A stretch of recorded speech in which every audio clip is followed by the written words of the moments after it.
আপনি মনে করবেন আপনি যে কমপ্লেসেন্ট হয়ে গেলেন যে আপনি 212টা আসন পেয়েছেন, হয়তো আরও যুক্ত হবে 2-3টা, হ্যাঁ, যুক্ত হয়ে গেলেন আপনি সব কিছু মানে ধরাকে সরা জ্ঞান করবেন আগামী দিনে, সেই সুযোগ কিন্তু আর রাজনীতিতে নাই।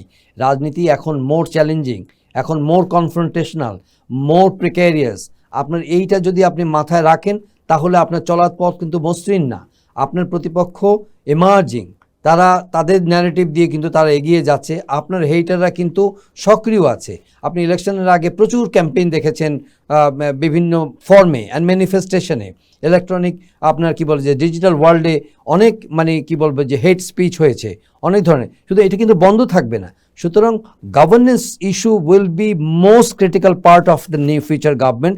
তারা ওইটা যদি ডেলিভার করতে না পারে, চাঁদাবাজি বলেন, করাপশন বলেন, আপনি অ্যাকাউন্টেবিলিটি এস্টাবলিশ করতে না পারে, বিউরোক্রেসিকে নিয়ন্ত্রণে করতে না পারে এবং প্রতিষ্ঠানকে শক্তিশালী করতে না পারে, জুডিশিয়ারিকে যদি আপনি ডেলিভারি ওরিয়েন্টেড করতে না পারেন, ওখানে যদি আবার দলবাজির কোনো ধরনের মানে রিফ্লেকশন হয়, ওখানে হ্যাঁ এফিশিয়েন্ট ব্রেনদেরকে আপনি আনতে পারেন, কিন্তু কোনো ধরনের স্বজনপ্রীতি, স্বজন তোষণ যদি চলতে থাকে তাহলে ডেফিনেটলি আগামী দিন কিন্তু সুখকর হবে না।